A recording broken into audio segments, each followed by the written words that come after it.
Fique agora com o Bom Dia Rural, o programa de quem planta e produz. Oferecimento Cressol. Olá, bom dia. Que alegria estar com você em mais um sábado aqui no Bom Dia Rural. Um programa que traz notícias, curiosidades e novidades do agro que movimenta o Paraná e o Brasil. Vamos agora conhecer os destaques desta semana. Produtor de marmeleiro aposta em mini cabras como pets e conquista público no campo. No Agroeconomia, vamos falar sobre a mudança do perfil de produtores do Rio Grande do Sul, que migraram da agricultura para a pecuária após safras com perdas. Em Francisco Beltrão, o casal aposta na produção de alimentos em estufa e transforma paixão em negócio. E ainda vamos trazer dicas eficientes para o uso correto do silo. Fique ligado porque o Bom Dia Rural está no ar.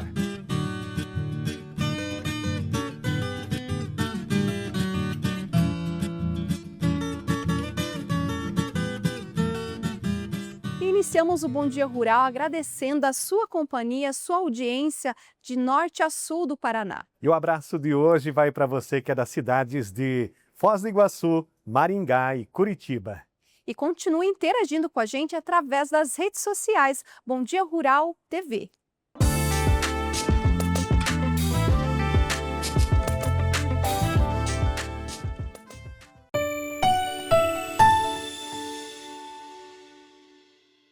E hoje nós vamos contar a história de um casal que deixou a cidade e voltou para o campo para inovar no ramo de hortaliças. Vamos conhecer a história na reportagem que você vai ver agora.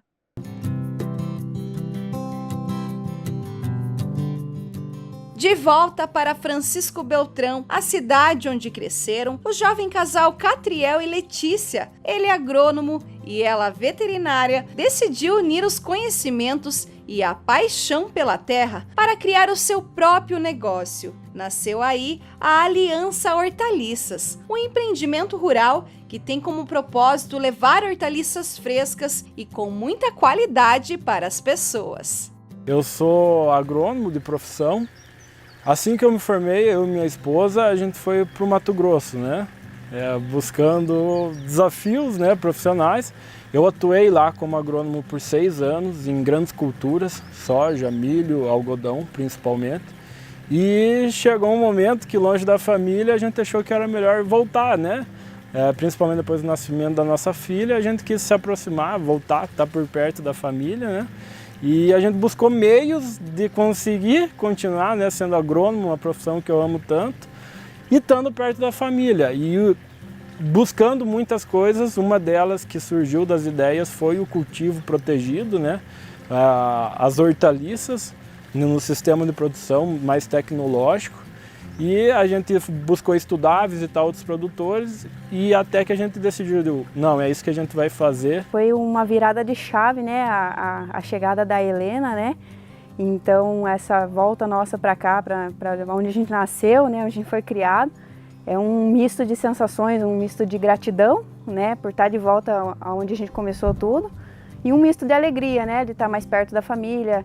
Hoje a Helena tem contato com os avós, com tia, né? Para cultivar suas hortaliças, escolheram um sistema hidropônico, onde as plantas ficam nessas calhas com água e nutrientes, e o semi, com uso de substrato. Ambos oferecem diferentes benefícios.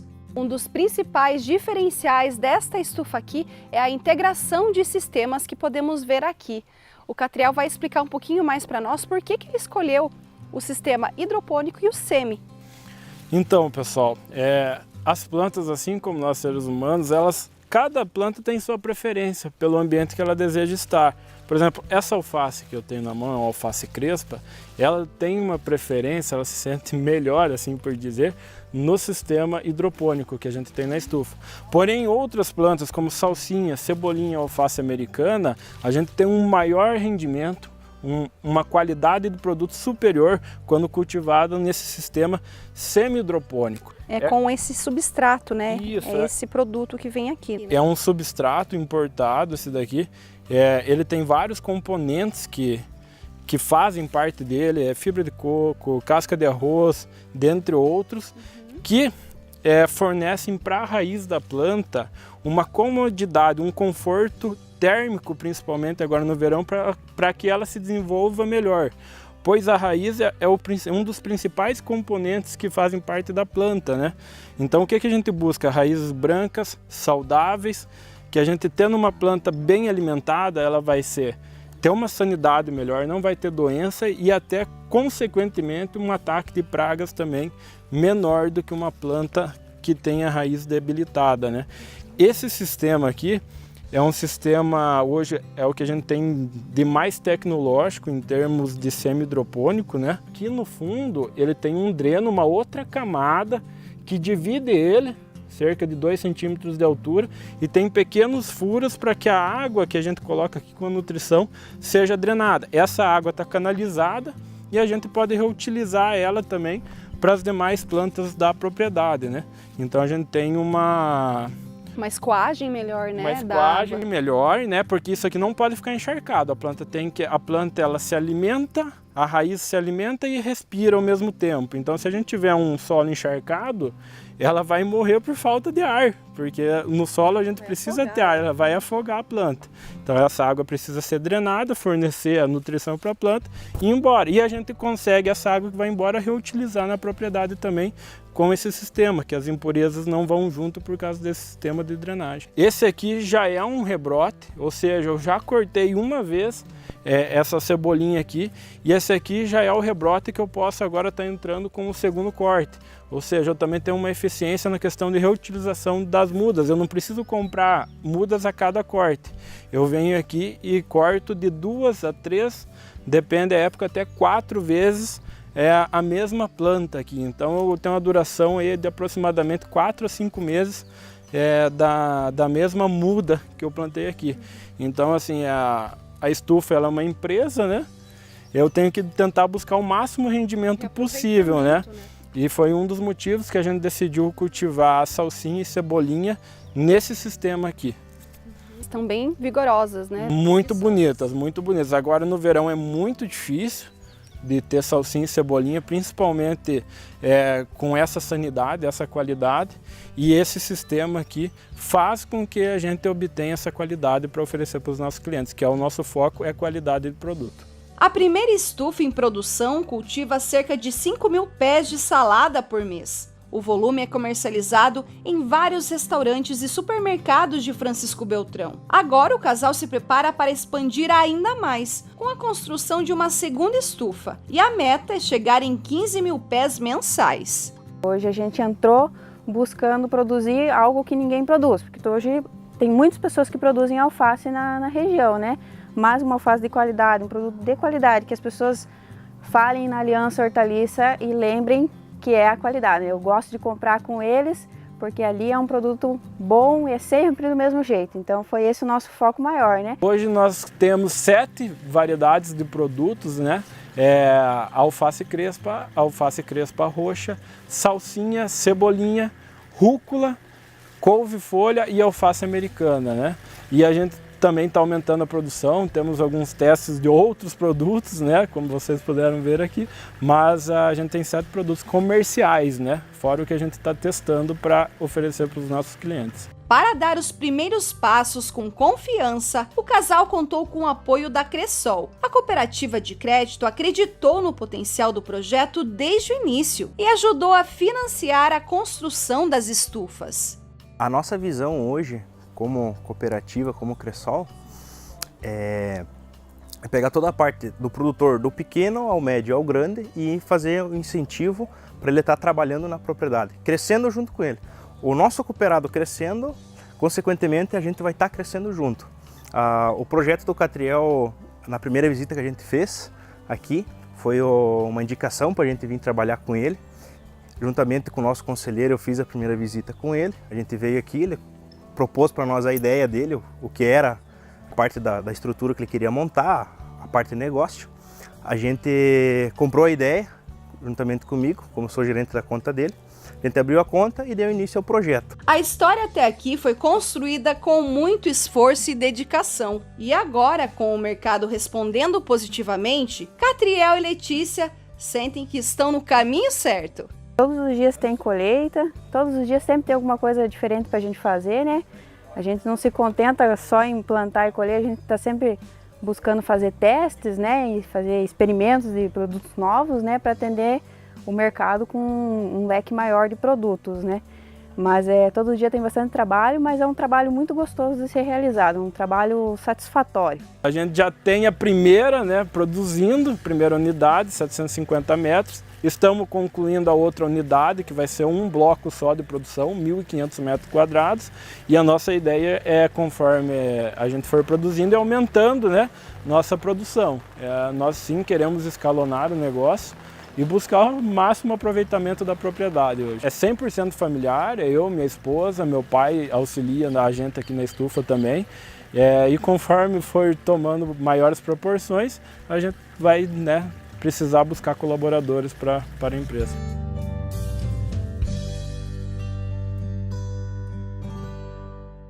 Depois de muitas safras com perdas, o cenário agrícola do Rio Grande do Sul começa a sofrer grandes mudanças.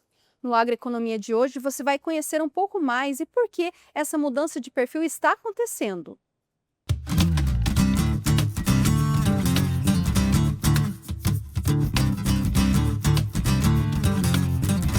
Olá, você que nos acompanha.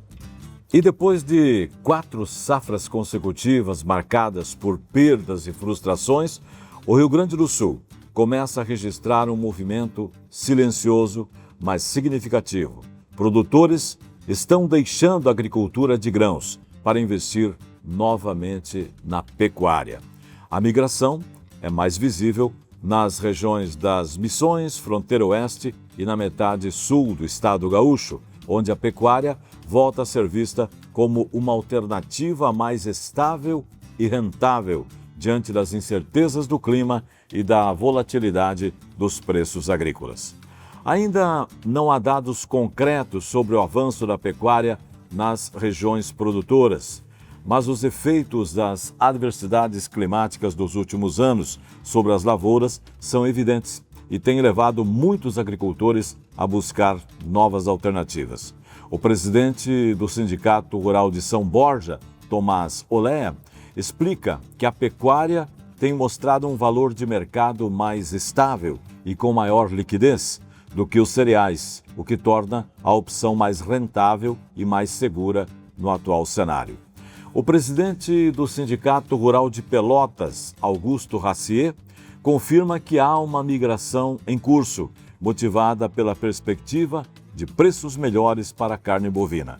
Segundo ele, crises de preços, principalmente no arroz, e a dificuldade de crédito estão empurrando parte dos agricultores para atividades com retorno mais previsível.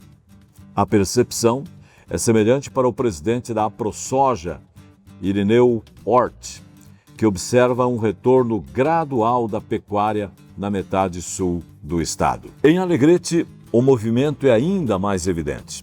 O município já chegou a plantar cerca de 110 mil hectares de soja e agora deve semear pouco mais da metade disso. A demanda global por carne bovina segue aquecida, sustentada por exportações em um momento em que países como Austrália e Estados Unidos reduziram significativamente os seus rebanhos. Essa conjuntura deve manter os preços firmes até pelo menos 2026 ou 2027, o que torna a pecuária um investimento promissor para os próximos anos. E tudo isso está contribuindo para fazer com que o produtor gaúcho, cansado de prejuízos nas últimas safras, opte por investir na agropecuária. Obrigado, amigos. Voltamos no próximo programa.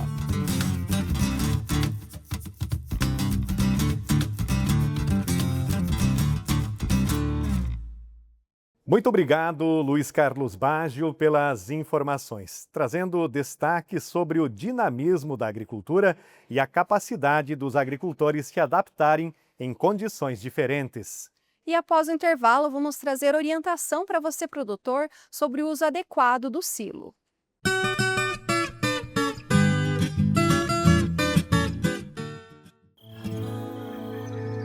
Todo começo tem seus desafios. E foi com a força do campo que a Cressol começou. Hoje, É com essa mesma força que apoiamos quem faz o agro acontecer. Do grão plantado ao fruto colhido, somos parte de cada jornada. Porque no campo, toda conquista tem um começo e todo começo tem Cressol. Transformar a decoração da sua casa ou escritório nunca foi tão fácil. Com os ripados Vitralsul, podemos abusar da criatividade, produzindo lindos painéis que dão elegância e sofisticação ao seu ambiente, levando a durabilidade e a leveza do alumínio. De fácil instalação, possui um acabamento perfeito, sem contar as inúmeras cores que você pode escolher para dar aquele toque final.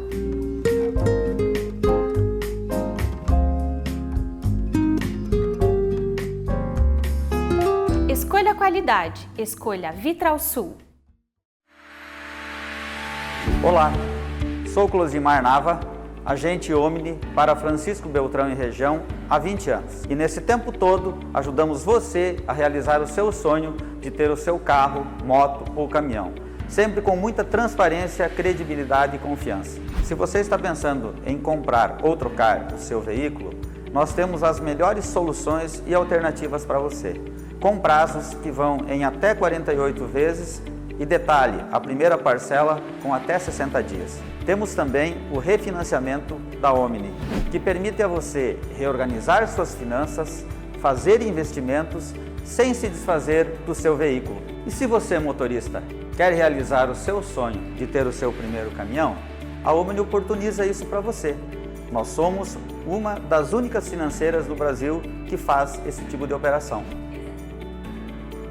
A nossa operação é rápida e fácil. Você escolhe o veículo, encaminha seus documentos e em poucos minutos a sua operação poderá ser aprovada. Na Omni, nós temos um atendimento personalizado, taxas competitivas e o compromisso com a sua satisfação. Consulte um dos nossos analistas e faça uma simulação. Omni Financeira, crédito seguro, soluções para você e uma parceria que transforma sonhos em realidade.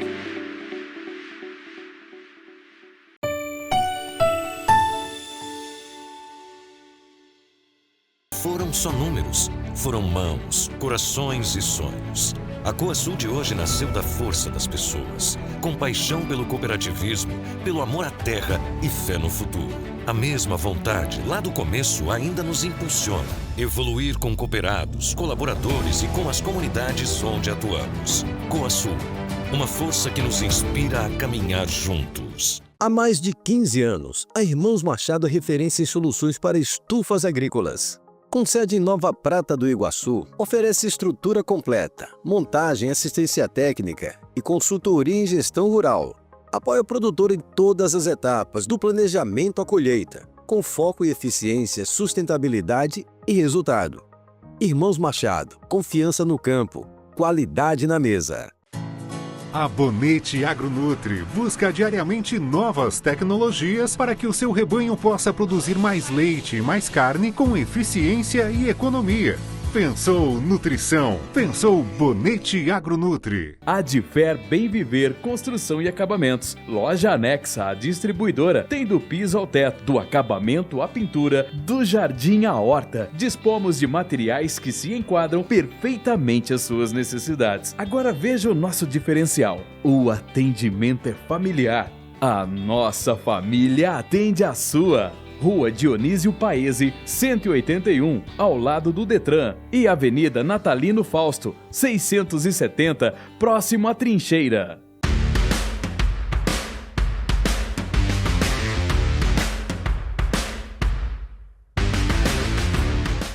A energia solar já representa mais de 20% da matriz energética brasileira. É a maneira mais desburocratizada e econômica de gerar sua própria energia. E é por isso que tem muita gente instalando. E você, no momento em que for fazer o seu projeto, precisa escolher uma empresa confiável. E a Sol Prime cuida de todo o projeto para você, desde o projeto elétrico, passando pela instalação e depois a assistência técnica.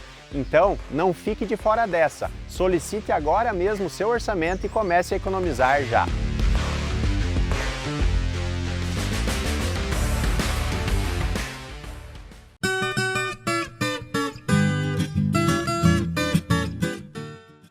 Seguimos juntos com o Bom Dia Rural. Nós vamos trazer dicas agora do armazenamento da silagem para garantir maior durabilidade e melhor valor nutricional para os animais. Veja tudo no Fala Especialista. Hoje falaremos de como utilizar o silo da maneira mais eficiente possível. Então, a gente faz antes de ter o material pronto, tem todo o investimento, né, na lavoura, desde a parte de solo, parte de manejo de cultura, ponto de colheita, investimento na colheita da silagem, né? Então, nada mais justo do que a gente fazer o uso eficiente desse material.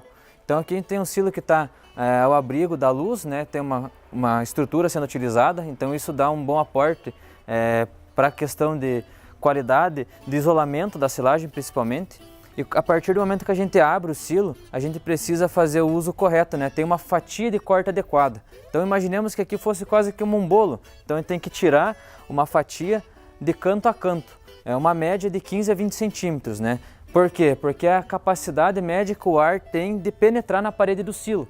Então se a gente tira uma fatia muito estreita, muito fina, começa a aparecer aquelas bolas de mofo, né? Na silagem, começa a deteriorar. Então a gente tem a perda visível, no caso, que seriam os mofos, que começam principalmente na parte de cima, mas a parte de baixo começa a perder qualidade, porque os fungos e bactérias que estão desenvolvendo nesse mofo, eles acabam migrando pela umidade na parte de baixo do silo, né? Aqui no canto, né, tem uma característica que a gente pode ver, que ficou o canto do silo, é uma fatia que ficou sem ser retirada, e a gente já tem aqui uma presença de podridão, né? Esse parte que está podre aqui, ela pode ser decorrente dessa falta da fatia de corte no canto aqui, como é tirado com a desensiladeira acaba que ela não pega nos cantos do silo.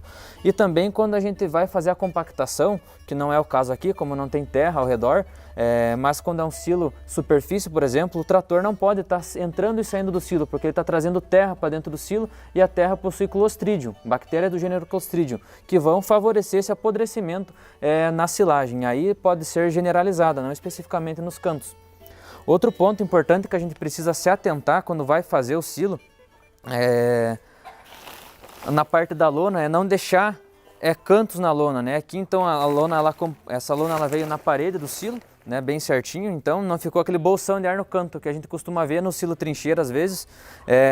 O produtor não traz o material até na extremidade da mureta aqui, e na hora de esticar a lona às vezes vai por fora e fica esse bolsão de ar.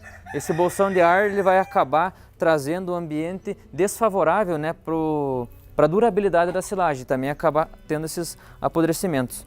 Então a gente tem que pensar que cada monte de silagem, cada punhado que a gente acaba jogando fora, às vezes por conta de mofo, é uma quantidade de dinheiro que você investiu. Pensando que hoje a gente pode colocar no silo, dependendo do tamanho desse silo, 15, 20 mil reais investidos. Então você tem que pensar que cada montinho que você está, às vezes, jogando na lavoura, porque os animais não vão consumir, é um tanto do teu lucro que você está jogando fora. Então a gente precisa cuidar muito com o uso adequado da silagem.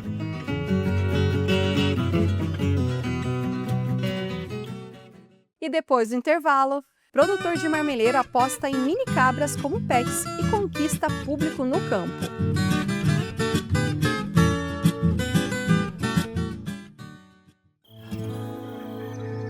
Todo começo tem seus desafios. E foi com a força do campo que a Cressol começou. Hoje, é com essa mesma força que apoiamos quem faz o agro acontecer. Do grão plantado ao fruto colhido, somos parte de cada jornada. Porque no campo, toda conquista tem um começo e todo começo tem Cressol.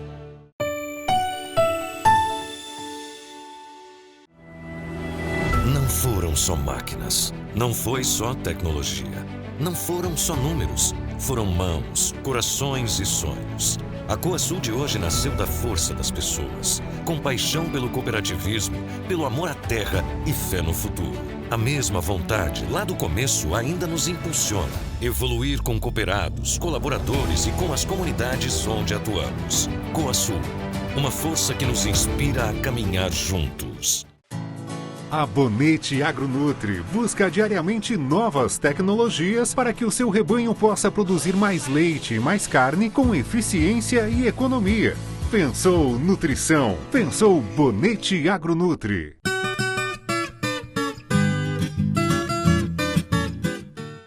Estamos de volta com o programa Bom Dia Rural. Você já imaginou ter uma mini cabra como um pet? Na propriedade do seu Hélio Guise, essa situação pode se tornar uma realidade para você. Vamos conhecer mais nessa reportagem.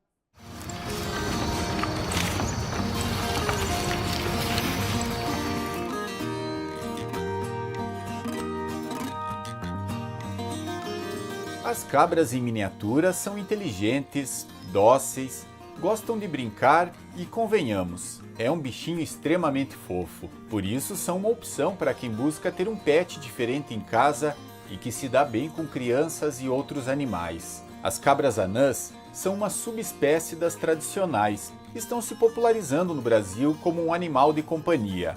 E de olho neste mercado, uma cabanha de marmeleiros se especializou na criação dessas raças.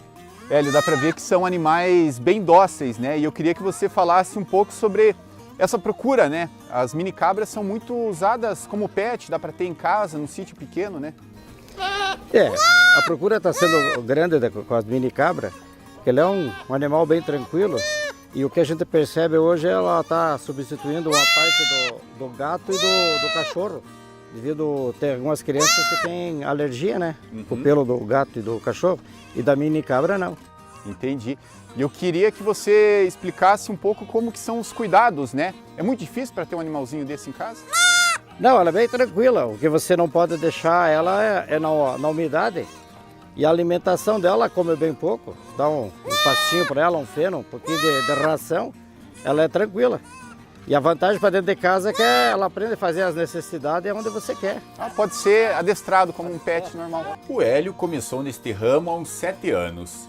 Ele já lidava com a criação de caprinos para carne e foi pioneiro na região na reprodução de mini cabras. Aposentado da função de eletricitário, ele apostou na atividade para ocupar parte do sítio, que é pequeno, mas comporta bem a atividade. Hoje cria as raças Pig e Australiana e tem quase 50 animais no rebanho, variando de época e conforme a demanda dos clientes. Participa de feiras na região e até em cidades mais longe, onde os animais são uma atração à parte e fazem sucesso. Essa aqui é a Bianca, uma cabritinha que nasceu faz cerca de 90 dias aqui na cabanha. E ela ainda vai crescer um pouco mais, mas não deve passar aí dos 30 centímetros de altura e um pouco mais de 20 quilos de peso. É pouco se comparado a outras raças, né, de caprinos, por exemplo, que podem chegar a perto de 100 quilos e uma estatura média aí de 50 centímetros. Bom, uns 6 a 7 anos atrás, eu peguei 4 exemplares em Almirante Tamandaré, na região metropolitana de Curitiba. E daí comecei a criação lá e consegui mais umas aí na Via Paraguai, consegui mais umas outras e estamos aí na criação. Quais que são as raças que você cria aqui? Já fez várias tentativas, eu acredito, para ir adaptando. A gente tem que ir trabalhando com elas para diminuir, né? Então eu tinha as mini australianas e as africanas e as pink. Agora eu estou só com as africanas e as mini pinks. Elas são mais tranquilas de lidar? São menor, né? Que o pessoal quer quanto menor sempre, né? E que tamanho que chega uma mini cabra? Tipo, essa aqui já está indo no porte de adulto, né? Como tem essas outras aí, ó. Ela chega a uns 30, 35 centímetros de altura. Para ter ela em casa, a alimentação basicamente é o quê? A ração você dá para ela e um pouquinho de pasta, um feno. E come o que der. Se der chocolate, pão, o que for, ela come. Sem problema. Ela se apega também no tutor, como outros animais, outros pets? Eu vejo assim que é um dos animais mais próximos de nós, ser humano.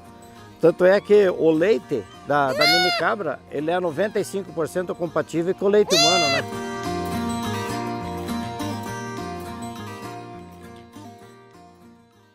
Eu fico impressionada como as mini cabras conquistam todo mundo, não é, Panzer? Além de simpáticas, elas são uma fonte de renda para o rural que consegue empreender cada vez mais em novos negócios.